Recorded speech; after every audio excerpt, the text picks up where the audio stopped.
Hey all chemists, welcome back to Chemical Serendipity. So in the last lecture I had given to you 3 questions based on how to find out the coordination number and oxidation state of a metal ion in a coordination complex. And those questions were pretty simple, and that's why I have answered those questions in the comment section of that lecture. So you can go there, check it out whether you were right or wrong. So let's start today's lecture. Today's lecture is going to be very interesting and very important for the entrance exams questions because it is going to be based on crystal field theory. Very important thing is that the crystal field theory is very simple and very informative. All right, it explains maximum of we can say problems of related to the coordination chemistry, related to the coordination complexes. All right, so it is going to explain maximum properties of those kind of complexes. So that is why this is very important. But on the other hand, this is very simple theory. So today we are going to do crystal field theory. Okay, so first thing, let us understand what is the basic idea behind the crystal field theory. Then we are going to jump to the bulk, what exactly is about the crystal field theory. So what is the basic idea? Basic idea is what? देखो, अभी तक तुमको पता चल गया हो हम किसके बारे में बात कर रहे हैं. हमने वर्नर थ्योरी किया, हमने वैलेंस बॉन्ड थ्योरी किया. वहाँ पे हमने समझा कि कैसे साइंटिस्ट ने कोशिश किया जानने का कि कैसे बॉन्डिंग हो रही है, क्या हो रहा है. लेकिन अभी तक जो हमने किया that was not good enough because बहुत सारी ऐसी प्रॉपर्टीज़ हैं जिसको एक्सप्लेन नहीं कर पा रहे थे वो theories. Alright, so that is why there were another theory that was given, and this was this theory. And in this theory what was assumed that this is your metal ion Mn plus, let us say this is your metal ion, all right, and this is your ligand. So the ligand in this theory was assumed to be a negative point charge. ठीक है, negative point charge. Now this negative point charge is approaching toward this metal ion, right? तो देखो, this is a negative point charge and this metal ion, this will have electron in its orbital. क्या होगा बोलो? ये negative charge है, electron पे भी negative charge है, तो there will be what? Repulsion. It will lead to what? Repulsion, because something negative is approaching toward negative. So there will be repulsion.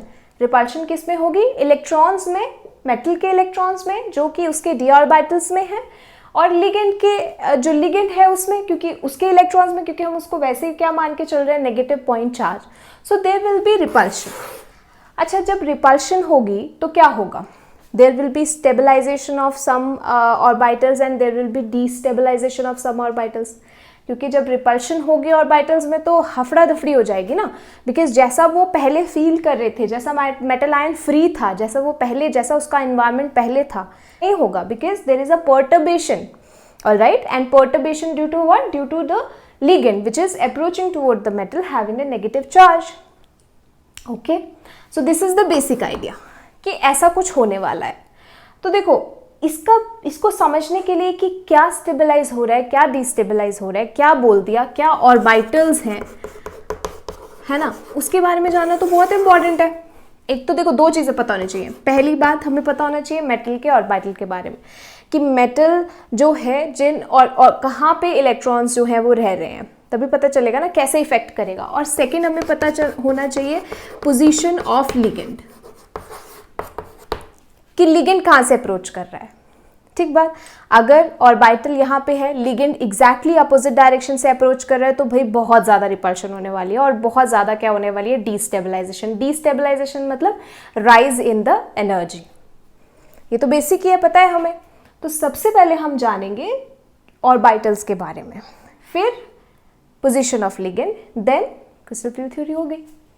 ठीक है, so let's talk about the different type of orbitals first. तो देखो, क्या होते हैं atomic orbitals?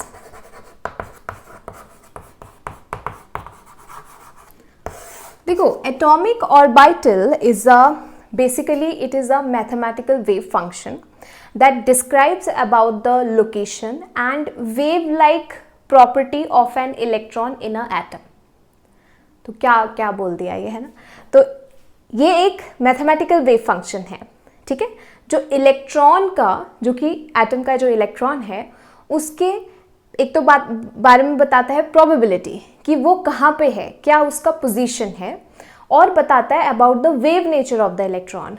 क्यों बोला, देखो तुम्हें पता है electron is having a dual nature, wave and particle nature both. याद आ रहा है डबल स्लिट एक्सपेरिमेंट, तो ये हम पढ़ेंगे वैसे ज़्यादा, जो ये क्लियर है ये इसके बारे में बहुत सारे ऑर्बिटल्स के बारे में जो प्रॉपर्टीज़ हैं, ठीक है, ये सब हम क्वांटम केमिस्ट्री में करेंगे और वहाँ पे ये बहुत क्लियर हो जाएगा कि क्या बात कर रहा है, क्या वेव फंक्शन हो गया, ठीक है, क्या वेव लाइक प्रॉपर्टी हो गई. बट अभी ये जान लो कि ऑर्बिटल से पता चलता है about the probability of the location of the electron. Alright, तो this is the atomic orbital. जैसे तो S, P, D, F ऐसे शार्प, प्रिंसिपल, डिफ्यूज, फंडामेंटल. तो एक एक करके पढ़ते हैं, ठीक है. तो सबसे पहले हम समझ लेते हैं S ऑर्बिटल को, ठीक है. S ऑर्बिटल, देखो अब एक बात ध्यान देना, पूरा जब हम ये करेंगे क्रिस्टल फील्ड थ्योरी और ऑर्बिटल्स के बारे में पढ़ेंगे तो हमें क्या करना पड़ेगा, इमेजिन करने पड़ेंगे ऑर्बिटल्स को स्पेस में. That means 3 axes we have to imagine. So I am gonna fix those 3 axes throughout this lecture so that there will be no confusion. Alright, for example, I'm going to take this axis as x-axis. So this will be x dash, this one, the horizontal one on this board. And this vertical one on this board will be my z-axis, and that means this will be z dash, and there will be the third mutually perpendicular axis which will be toward you. Alright, so उस axis को मैं थोड़ा dark कर रही हूँ यहाँ पे समझने के लिए, because this axis is toward you. Alright, so this axis is y, so there will be one axis which will be behind the plane of this board, so that will be what, y dash. So these are the 3 mutually perpendicular axes I am going to consider. Alright, so the S orbital is a spherical symmetrical orbital. So if this is the nucleus, alright, so this will be the S orbital. This is the nucleus and this is the S orbital. So the probability of finding the electron in the S orbital will be maximum here. So this is your spherically symmetrical S orbital. Very simple. Let's talk about P. P orbital are mainly Px, Py and Pz. So the shape is spherically symmetrical, but the shape of P orbital is like a dumbbell. देखते हैं Px को, ठीक है. P orbital is having a shape like a dumbbell. So x means along the x-axis. So this is the shape.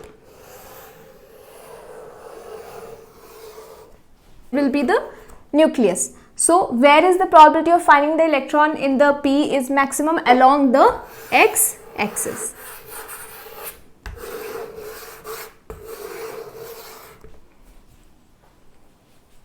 Okay, अब देखो ये जो तुम्हारे ऑर्बिटल्स का शेप है, बेसिकली ये प्रोबेबिलिटी फंक्शन होता है, ठीक है. अब ये क्या बोल दिया, probability wave function, wave like character, ये सारी बातें क्लियर आपको होंगी जब हम करेंगे क्वांटम केमिस्ट्री. ऑलराइट, तो अभी सिर्फ हम ये ऑर्बिटल्स पढ़ रहे हैं क्योंकि हमें इमेजिन करना है ऑर्बिटल्स की शेप को to understand what exactly is the crystal field theory. Okay, so this is the Px. अब एक बात देखो यहाँ पे, if the probability of finding the electron is maximum in this, that is why the shape is like dumbbell. So can you find a plane where the probability is 0 of finding the electron? Can you find a plane? Yes, there is a plane called nodal plane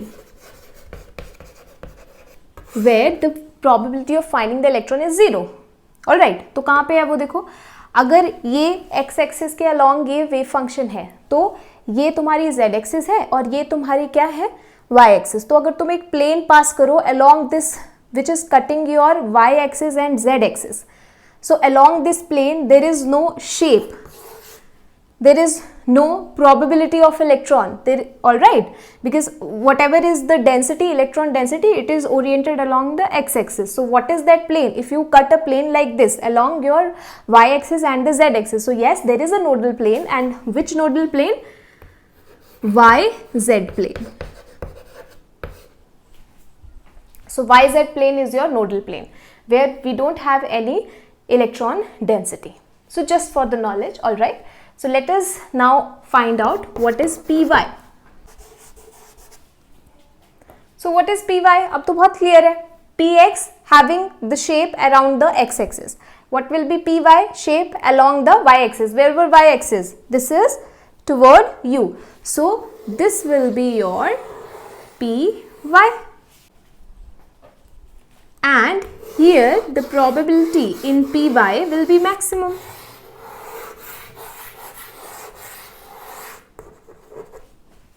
अच्छा, अब ये समझ में आ गया तो ये भी समझ में आ गया होगा कि अब नोडल प्लेन कहाँ पे लगेगा. बोलो. अब तुम्हारा ऑर्बिटल, एक लोब यहाँ पर है और एक लोब तुम्हारी क्या है, पीछे. अच्छा, यहाँ पे एक और बात समझना, जैसे तुम्हें टेक्स्ट बुक में कभी कभी क्या दिया होगा, यहाँ पे प्लस और यहाँ पे माइनस. ये क्या है? ये देखो, तुम्हारा इसका मतलब ये है कि जो वेव फंक्शन है ये उसके बारे में बताता है, फेज के बारे में बताता है वेव फंक्शन के, कि along your y axis the phase of that wave function is positive and along the y dash axis which is behind this board the phase is negative. alright, तो ये phase क्या बोल दिया, wave function क्या है, तो ये सब हम वहाँ पे पढ़ेंगे so that तुमको अभी confusion ना हो. So just to clear that why this sign kind of signs are given in your textbook. So this is basically describing the phase of the wave function because this orbital is nothing but a wave function. All right. So this is it. So where is the nodal plane? From this will be the nodal plane ना. अगर तुम इस जैसे जो ये board का plane है उसी में अगर तुम एक प्लेन पास करो, मतलब जो प्लेन कट कर रहे हैं एक्स एक्सिस को और जेड एक्सिस को, वही तो नोडल प्लेन होगा. एक लोब आगे एक लोब पीछे, तो तुम्हारे पास नोडल प्लेन क्या होगा? Nodal plane will B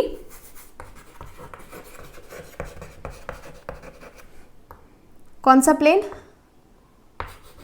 Z x plane. तो ये नोडल प्लेन इसीलिए बता रही हूँ ताकि तुमको इजी हो जाए इमेजिन करने में, क्योंकि जहाँ पे नोडल प्लेन पास करोगे वहाँ पे कोई प्रोबेबिलिटी नहीं है इलेक्ट्रॉन की. Alright, so this is the P Y. Similarly P Z, मुझे बताने की जरूरत है पी जेड क्या है. पी जेड में क्या होगा बोलो? There will be the dumbbell like shape will be along the Z axis. Right, it will be along the z-axis, positive, negative. And what will be the nodal plane if it will be along the z-axis? It will be the plane passing from your y-axis and the x-axis. अब बात करते हैं जो हमें चाहिए बहुत अच्छे से जानने के लिए क्रिस्टल फील्ड थ्योरी की d ऑर्बिटल्स कैसे कैसे 3 डायमेंशन में d ऑर्बिटल्स का कैसा शेप है. सो d ऑर्बिटल्स देखो ये है d X square minus Y square, D Z square, D X Y, D Y Z and D Z X. These are the 5 orbitals और इनके बारे में हम जानेंगे पहले. तो सेम बात करेंगे, क्या बात करेंगे? X square Y square. Okay, so जैसे P क्या था? The shape of a dumbbell. So all of these और except this D Z square they are having a shape like a 2 dumbbell. ऐसा कुछ दिखता है. ये अगर एक फेज में है तो ये उल्टे फेज में होगा. This is the along y and this is along x. सो ये इसका जो मैक्सिमम इलेक्ट्रॉन फाइंडिंग डेंसिटी है, it is maximum along x axis and along your y axis. बस इतनी सी बात समझनी है. नोडल प्लेन कितने होंगे बोलो? मान लो ये तुम्हारा न्यूक्लियस है, ठीक है. ये अब x और ये तुम्हारी एक्सिस है. तो देखो ये तुम्हारी क्या हुई? सेम जैसे बोर्ड पे जैसे हम मान रहे हैं. This is the x axis, this is x dash, this is z axis, this is z dash. Toward you is y, away from you is y dash. So here is your dx square y square in the xy plane. Alright, so where will be the nodal plane? So the nodal plane will be 45 degree away from the y axis. So this will be the one nodal plane. समझ में आ रहा है? This will be the one nodal plane because if you pass a plane along the z axis and 45 degree of your y axis, there will be no wave function, right? There will be no probability, there is a zero probability of finding the electron. On the other hand, 45 of the y axis and passing from the z axis, so this will be the second nodal plane. So this is the first nodal plane, this is the second nodal plane. So I hope this will help to imagine where are the nodal planes. So you can imagine, all right, if the electron density is along the x-axis and along the x-axis and along the y-axis in the xy plane, then the nodal plane will be passing from the z-axis 45 off in the another direction passing from the z-axis. So these will be the two nodal plane. Let us study the other orbital dz square. ये देखो सबसे अलग है सब में dz square, ठीक है. एक तो नाम से ही पता चल रहा है सब में दो एक्सिस इन्वॉल्व है, इसमें बस एक ही एक्सिस इन्वॉल्व है. The nucleus and there is a doughnut type shape around this nucleus, and this is the maximum density of finding the electron along the z-axis. How is the phase? If this is plus, this will be plus, and here it will be minus. So this is dz square.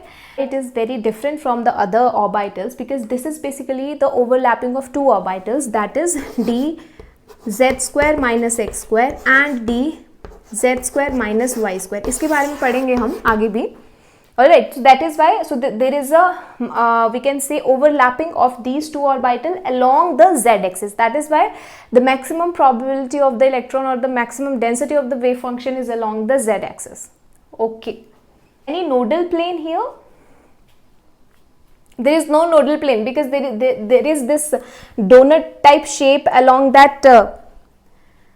If this is the nucleus, there is a electron density around this like this, and there will be the electron density along the z-axis. So there is no nodal plane, but there is a nodal cone. There is a nodal cone. There is no nodal plane, but there are two nodal cone in dz square. मतलब cone shape में, कोन का एक shape होगा, वहां पे electron का probability जो है वो जीरो है. कैसा? अगर ये z एक्सिस है तो यहाँ पर एक कोन यहाँ पर और एक कोन यहाँ पर. और प्लेन नहीं लग सकता, प्लेन कहीं पे भी नहीं लग सकता क्योंकि आपका एक इलेक्ट्रॉन डेंसिटी या वेव फंक्शन का शेप डोनट जैसा अराउंड दिस न्यूक्लियस है. तो there will be cone, nodal cone, this. Along this cone, the probability is 0.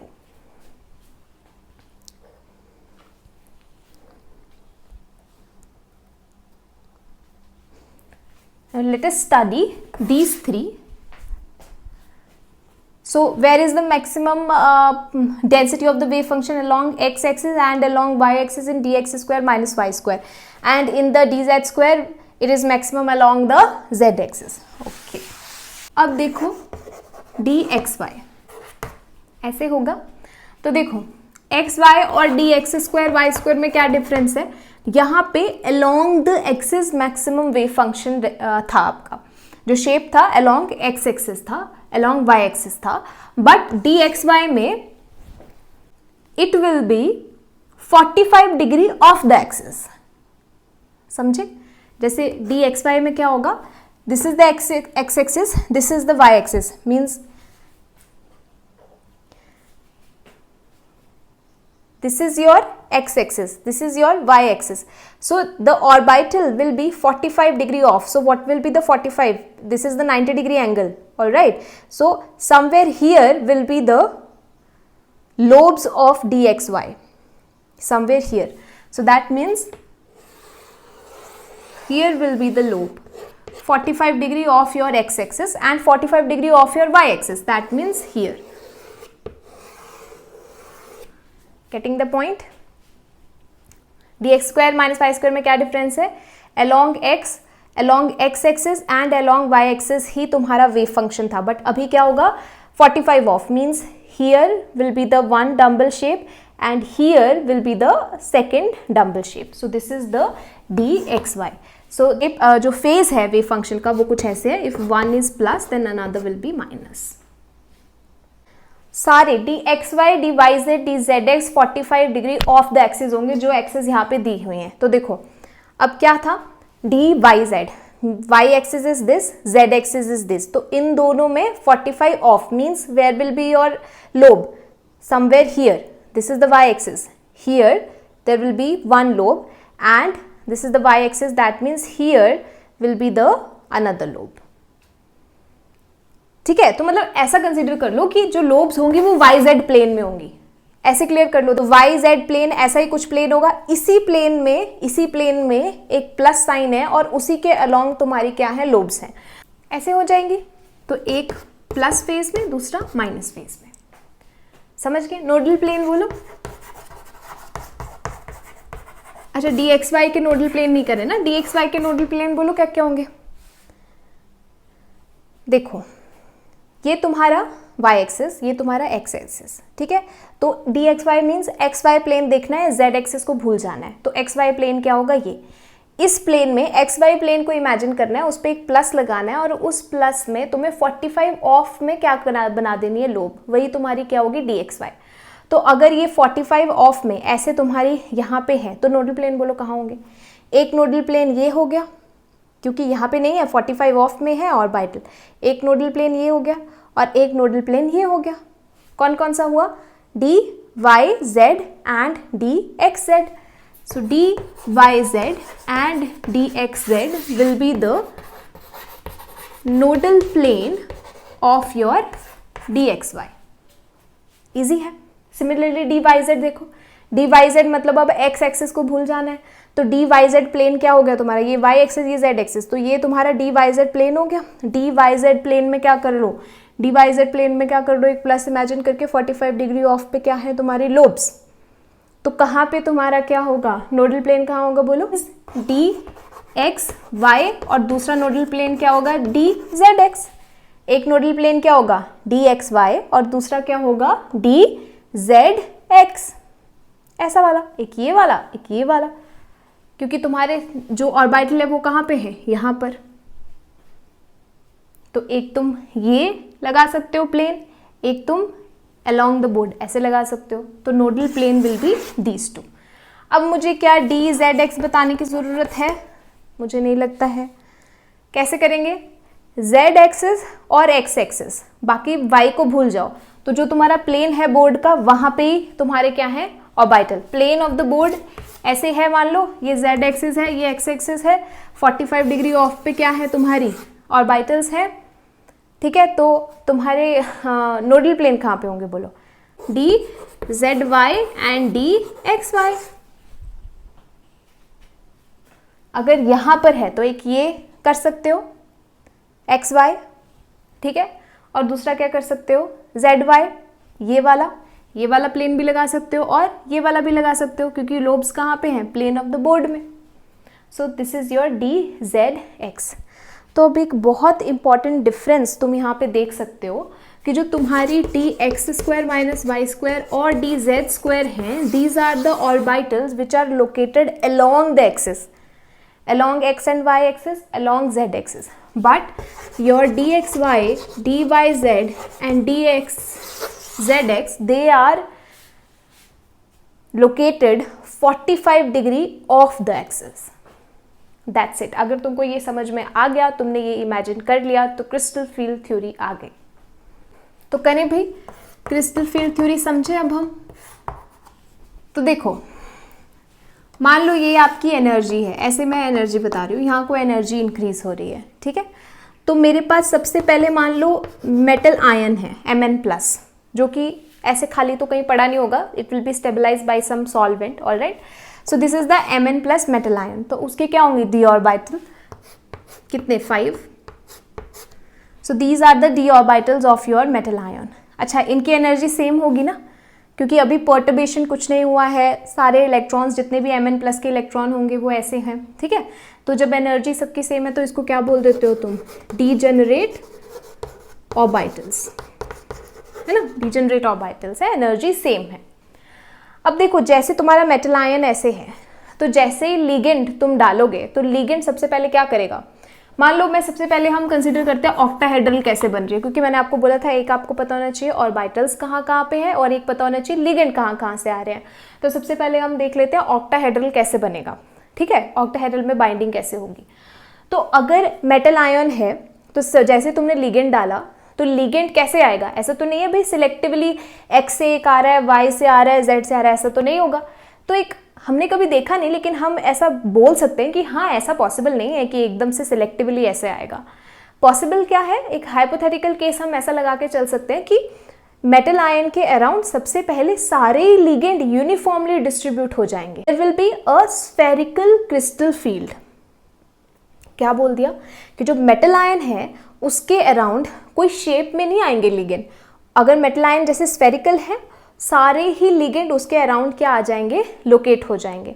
So there will be a repulsion तो होगी ना, बट रिपल्शन जो होगी मेटल के इलेक्ट्रॉन और लिगेंड के इलेक्ट्रॉन में वो सिमेट्रिकल होगी, क्योंकि सारी ही डायरेक्शन में तुम्हारे क्या है, लिगेंड है। तो ये चीज सिर्फ एक हाइपोथेटिकल केस है, किसी ने देखा नहीं है। बट एकदम अगर हम सोचे कि हाँ एक्स एक्सिस से लिगेंड आ रहा है, वाई से जेड से, वो भी पॉसिबल नहीं है। तो मान के चलते हैं कि सबसे पहले जैसे ही लिगेंड डालोगे तो एक हाइपोथेटिकल क्रिस्टल फील्ड जनरेट होगी। So there will be repulsion. तो सारे के सारे लिगेंड इक्वल एनर्जी से क्या हो जाएंगे, उनकी एनर्जी बढ़ जाएगी, वो डिस्टेबलाइज हो जाएंगे। तो लेकिन रहेंगे क्या, रहेंगे degenerate. So this is the degenerate d orbitals. But why there is a rise in the energy? Due to spherical crystal field. समझ गए ये बात, ये हाइपोथेटिकल, दिस इज हाइपोथेटिकल।